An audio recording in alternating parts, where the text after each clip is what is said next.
ಗಣೇಶ್ವರಾಯ ನಮಃ. ಓಂ ಗಣಕ್ರೀಡಾಯ ನಮಃ.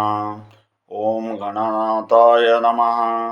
ಓಂ ಗಣಾಧಿಪಾಯ ನಮಃ. ಓಂ ಏಕದಂಷ್ಟ್ರಾಯ ನಮಃ.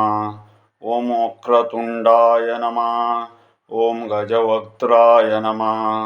ಓಂ ಮಹೋದರಾಯ ನಮಃ. ಕುಮಟಾದಿಂದ ಬಂದಿರತಕ್ಕಂತಹ ಒಂದು ದೊಡ್ಡ ಉದ್ಯೋಗದಲ್ಲಿ ಇರತಕ್ಕಂತಹ ವ್ಯಕ್ತಿಯೋರ್ವರ ಪತ್ನಿಯ ಆರೋಗ್ಯದಲ್ಲಿ ಗಣನೀಯವಾದಂತಹ ಸಮಸ್ಯೆ ಇರತಕ್ಕಂಥದ್ದು ಕಾಣಿಸಿರುತ್ತೆ. ಉದರದಲ್ಲಿ ಸಮಸ್ಯೆಯು, ಅನಂತರದಲ್ಲಿ ಕಾಲುಗಳಲ್ಲಿ ಬಾಧನೆ ಹೇಳ್ತಕ್ಕಂಥದ್ದು, ನಂತರದಲ್ಲಿ ಅವರ ಪತಿಯು ಕೆಲವೊಂದು ಔಷಧಿಗಳನ್ನು ವೈದ್ಯರ ಬಳಿಯಲ್ಲಿ ಮಾಡ್ತಾರೆ, ಆದರೂ ಅದು ಮುಂದುವರ್ಕೊಂಡು ಹೋಗ್ತದೆ.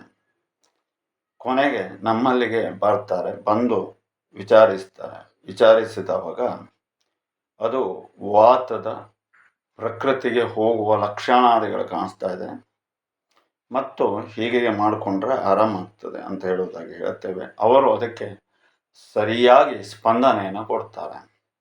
ಒಟ್ಟಿನಲ್ಲಿ ಕಡಿಮೆ ಮಾಡಿಕೊಡಿ ಅಂತ ಹೇಳೋದಾಗಿ ಕೇಳ್ಕೊಳ್ತಾರೆ. ಆಗ ನಾವು ಅದಕ್ಕೆ ಪ್ರಸಾದವನ್ನು ಕೊಟ್ಟು ಅವರಿಗೆ ಕಳಿಸ್ತೇವೆ, ಆರಾಮಾಗ್ತದೆ ಅಂತ ಹೇಳೋದಾಗಿ.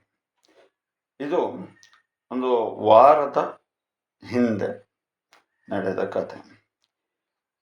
ಈಗ ಅವರು ನಿನ್ನೆನ ದಿವಸ ನಮಗೆ ಬಂದು ತಿಳಿಸಿರ್ತಾರೆ, ಸಂಪೂರ್ಣವಾಗಿ ಆರೋಗ್ಯ ಹೇಳ್ತಕ್ಕಂಥದ್ದು ಸರಿಯಾಗಿದೆ ಮತ್ತು ಚೆನ್ನಾಗಿ ಓಡಾಡಲಿಕ್ಕಾಗ್ತಾ ಇದೆ.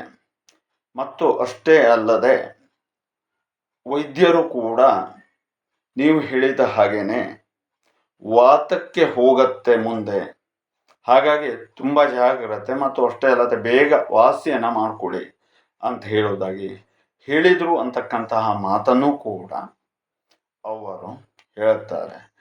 ಆದರೆ ಅಂತಹ ವ್ಯಕ್ತಿಗಳು ದೈವಿಕವಾದಂತಹ ಅನುಗ್ರಹದಿಂದಾಗಿ ಆರಾಮಾಗಿ ಚೆನ್ನಾಗಾಗಿದ್ದಾರೆ ಅಂತ ಹೇಳುವುದು ಮತ್ತು ಅಷ್ಟೇ ಅಲ್ಲದೆ ಚೆನ್ನಾಗಿ ಇರುವುದು ಎಷ್ಟು ಖುಷಿಯನ್ನು ಕೊಡ್ತಾ ಇದೆ ಅಲ್ವಾ.